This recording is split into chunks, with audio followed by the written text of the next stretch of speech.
Baiklah, akan kami lanjutkan bab 4 tadi dan menyambung ke bab 5 dengan materi pemodelan sistem yang akan dibacakan oleh saya sendiri. Yang pertama dengan pembahasan konteks modal, interaksi modal, struktur modal, perilaku modal, modal arsitektur. Next. Konteks modal. Modal konteks biasanya menunjukkan bahwa lingkungan mencakup beberapa sistem yang dikawinkan secara otomatis lainnya. Namun, mereka tidak mewujudkan jenis hubungan antara sistem di lingkungan dan sistem yang sedang ditentukan. Sistem eksternal dapat menghasilkan data atau mengkonsumsi data dan sistem. Data dari sistem. Mereka mungkin berbagi data dengan sistem dan mereka mungkin terhubung secara langsung melalui jaringan atau tidak terhubung sama sekali. Hubungan ini dapat mempengaruhi persyaratan dan desain sistem yang didefinisikan dan karena harus diperhitungkan. Oleh karena itu, model konteks sederhana digunakan bersama dengan model lainnya seperti model proses bisnis. Interaksi modal. Semua sistem melibatkan interaksi modal dari beberapa jenis. Ini bisa menjadi interaksi pengguna yang melibatkan input dan output. Pengguna interaksi antara perangkat lunak yang sedang dikembangkan dan sistem lain yang di lingkungannya, antara interaksi antara komponen sistem perangkat lunak. Pemodelan interaksi pengguna penting karena membantu mengidentifikasi kebutuhan pengguna. Bagian ini membahas dua pendekatan terkait untuk pemodelan interaksi. Pertama, gunakan pemodelan khusus yang sebagian besar digunakan untuk memodelkan interaksi yang antara sistem dan agen eksternal, penggunaan manusia atau sistem lain.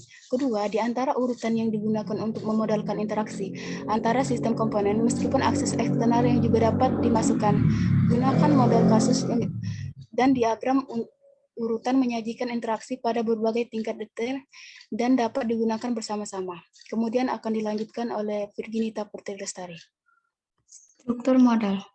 Model struktur ada beberapa macam, yaitu diagram kelas. Diagram kelas yang digunakan ketika mengembangkan model sistem berorientasi objek untuk menunjukkan kelas dalam sistem dan asosiasi antar kelas-kelas ini.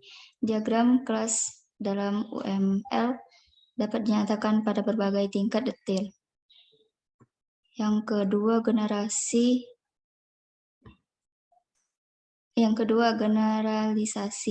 adalah teknik yang digunakan kompleksitas dalam generalisasi atribut dan operasi yang terkait dengan kelas. Tingkat yang lebih tinggi juga terkait dengan tingkat kelas bawah. Selanjutnya, perilaku modal. Perilaku adalah model perilaku dinamis suatu sistem yang dijalankan. Banyak sistem bisnis adalah sistem pemrosesan data. Model dikendalikan oleh input data ke sistem. Pemrosesan melibatkan tindakan pada data dan pembuatan output dibagi menjadi: yang pertama, pemodelan berbasis data. Model berbasis data menunjukkan tindakan yang terlibat dalam pemrosesan data input dan menghasilkan output. Model berbasis data adalah salah satu model perangkat lunak grafis pertama. Yang kedua ada rekayasa berbasis model.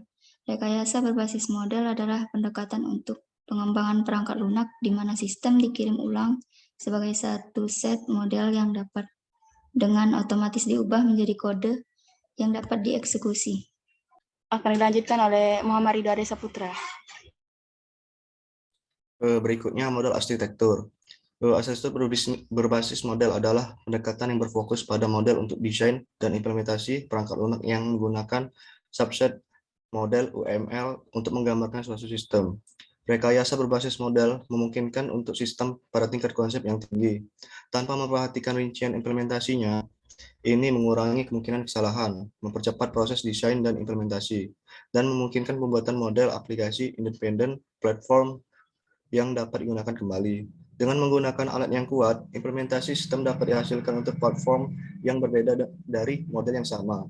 Oleh karena itu, untuk menyesuaikan sistem dengan beberapa teknologi bentuk float, Anda menulis penerjemah model untuk platform ini. Ketika ini tersedia, semua model platform independen kemudian dapat dengan cepat di-host ulang pada platform lain. Baiklah, itulah tadi penyampaian dari bab 5. Terima kasih.